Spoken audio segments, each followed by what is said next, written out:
ربی اشرح لی صدری و یسر لی امری واحلل عقدۃ من لسانی یفقہوا قولی۔ جنت پاک لوگوں کی جگہ ہے۔ گناہوں کی وجہ سے بندے کا باطن ناپاک ہو جاتا ہے۔ جس طرح ایک صندوق جس میں دھلے ہوئے کپڑے رکھے جاتے ہیں، میلا کچیلا کپڑا ان میں نہیں رکھا جاتا، کیونکہ وہ جگہ ہی دھلے ہوئے کپڑے رکھنے کی ہے۔ اگر میلے کپڑوں کو اس میں رکھنا چاہتے ہیں تو پہلے ان کو صاف کرنا پڑے گا۔ پیارے آقا صلی اللہ علیہ وآلہ وسلم کو فکر لاحق تھی کہ میرے امتی گناہ کریں گے تو گناہوں کی معافی کس طرح ہوگی، تو اللہ عز و جل نے گناہوں کی بخشش کے لیے نمازوں کا تحفہ عطا فرمایا۔ ہر مسلمان عاقل پر دن میں 5 نمازیں فرض ہیں۔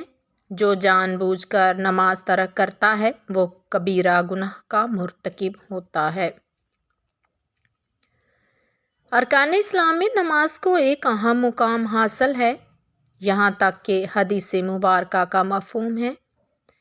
انسان کے بدن میں مختلف اعضاء ہیں اور ہر عضو کا مقام اپنی جگہ اہمیت کا حامل ہے، لیکن جو مقام انسان کے جسم میں سر کو حاصل ہے وہ کسی اور کو نہیں۔ لہٰذا ایسے افراد دیکھے گئے ہیں کہ جن کی ٹانگ کٹی ہوئی ہے، ہاتھ کٹے ہوئے ہوں، پھر بھی وہ زندہ ہوتے ہیں، لیکن ایسا بندہ نہیں دیکھا گیا کہ جس کا سر نہ ہو اور پھر بھی وہ زندہ ہو۔ جس طرح انسان کے بدن میں سر کا مقام ہے، بالکل اسی طرح دین میں نماز کا مقام ہے۔ زکوٰۃ ہر مسلمان پر فرض نہیں، بلکہ جو صاحب حیثیت ہوگا، صاحب نصاب ہوگا، اسی پر زکوٰۃ فرض ہوگی۔ اسی طرح حج بھی ہر مسلمان پر فرض نہیں، بلکہ جس کے پاس استطاعت ہوگی اسی پر حج فرض ہوگا۔ روزے کے بارے میں بھی یہی رعایت ہے کہ اگر تم مریض ہو یا مسافر ہو اور دوسرے دنوں میں روزہ رکھ لینا، لیکن نماز ایک ایسی عبادت ہے جو ہر امیر و غریب، مسافر ہو یا مقیم، تندرست ہو یا بیمار، دن میں 5 مرتبہ فرض ہے۔ یہاں تک کہ اگر کھڑے ہو کر نہیں پڑھ سکتے تو بیٹھ کر پڑھیں، اور اگر بیٹھ کر نہیں پڑھ سکتے تو لیٹ کر ادا کریں۔ یہاں تک کہ اگر اس کی قدرت بھی نہیں تو آنکھ کے اشارے سے ہی ادا کریں۔ اس سے نماز کی اہمیت اجاگر ہوتی ہے۔ حدیث مبارکہ میں ہے کہ سرکار دو عالم نور مجسم شفیع امم صلی اللہ علیہ وآلہ وسلم نے ارشاد فرمایا، ہر شے کی کوئی نہ کوئی علامت ہوتی ہے اور ایمان کی علامت نماز ہے۔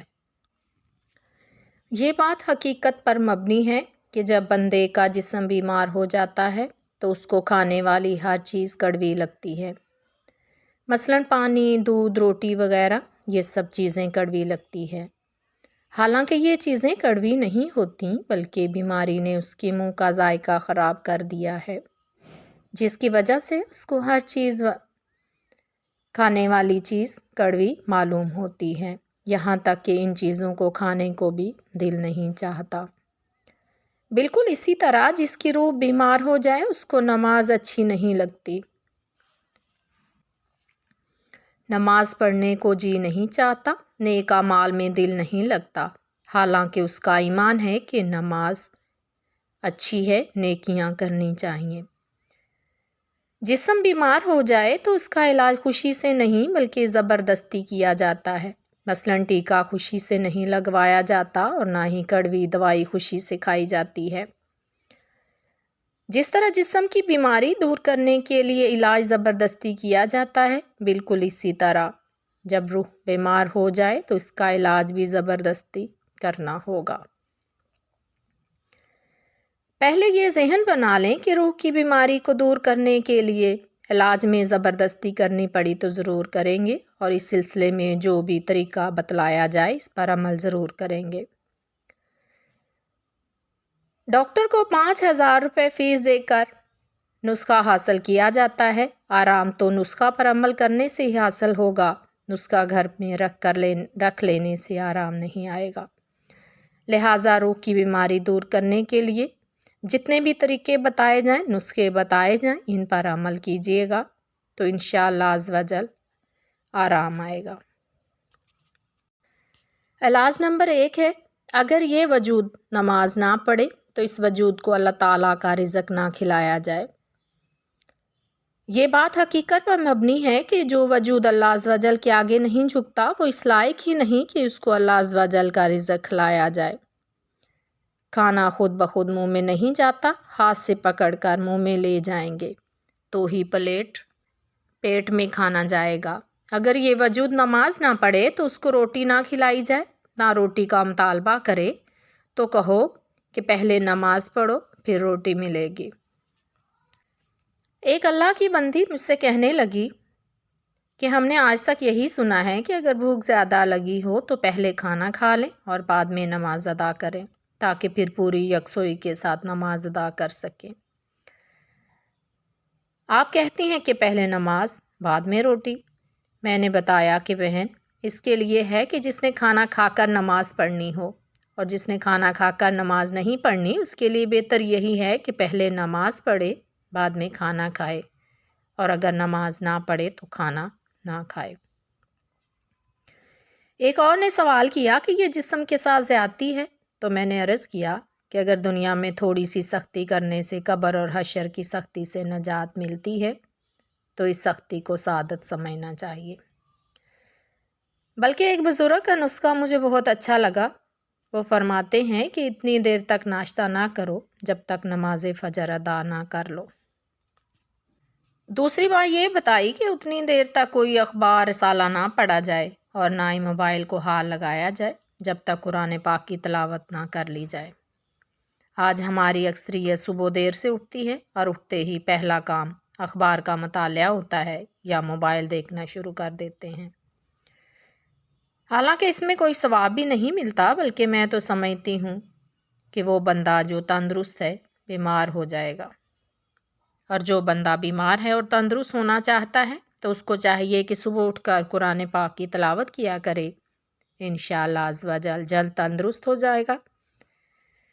اس کے لیے اللہ عز و جل نے قرآن مجید میں ارشاد فرمایا، اور ہم قرآن میں اتارتے ہیں وہ چیز جو ایمان والوں کے لیے شفا اور رحمت ہے۔ قرآن پاک کی تلاوت کریں گے تو شفا ہوگی، لیکن کئی ایسے گھرانے ہیں جہاں کئی مہینے قرآن پاک کی تلاوت نہیں ہوتی۔ قرآن پاک پر گرد پڑی ہے، اتنی فرصت نہیں کہ گرد کو ہی صاف کر دیا جائے۔ پھر کہتے ہیں کہ ہمارے گھر سے بیماری دور نہیں ہوتی، لڑائی جھگڑے جاری رہتے ہیں، گھر میں بے برکتی ہے، ایسا لگتا ہے کہ کسی نے کالا جادو کر دیا ہے۔ میں پوچھتی ہوں کہ گھر میں قرآن پاک کی تلاوت کرتے ہو؟ کہتے ہیں کہ نہیں۔ اگر قرآن پاک کی تلاوت نہیں کریں گے تو وہ گھر ویران ہوگا، اور ویران گھر پر شیطان آسانی سے قبضہ کر لیتا ہے۔ تو جب شیطان قبضہ کرے گا تو لڑائی جھگڑے، بے برکتی اور بیماری سب کچھ ہوگا، اور جہاں چاہے ایک بندہ رہتا ہو قرآن پاک کی تلاوت کرے گا تو وہ گھر آباد ہوگا۔ پیارے بہن بھائیوں، بلکہ ہو سکے تو قرآن پاک کی تلاوت کے ساتھ ساتھ اس کا ترجمہ اور تفسیر بھی پڑھ لیا کریں۔ رات کی خوراک یہ ہے کہ اتنی دیر تک سونا ہی نہیں چاہیے کہ جب تک 5 نمازیں پوری نہ کر لیں۔ علاج نمبر 2 میں آپ کو بتائے دیتی ہوں، جو بھی آپ کو ملے اس کو نماز کی تلقین کرتے جائیں۔ جب آپ کسی کا بھلا چاہیں گے تو آپ کا بھلا خود بخود ہوتا چلا جائے گا۔ ہو سکتا ہے کہ شیطان وسوسہ ڈالے کہ تو خود نماز نہیں پڑھتا تو دوسروں کو کیوں کہتے ہو؟ تو اس کا جواب یہ ہے کہ نبی پاک صلی اللہ علیہ وآلہ وسلم نے ارشاد فرمایا، تم نیکی کی دعوت دیتے جاؤ چاہے تم عمل کرتے ہو یا نہیں، کیونکہ نیکی کی دعوت دینے کے لیے معصوم ہونا شرط نہیں۔ یہ بات روز روشن کی طرح عیاں ہے کہ جب ہم دوسروں کو نیکی کی دعوت دیتے ہیں تو ہمارا ضمیر بھی ہمیں ملامت کرتا ہے کہ تو دوسروں کو تو نیکی کی دعوت دے رہا ہے جبکہ خود تو اس پر عمل نہیں کرتا۔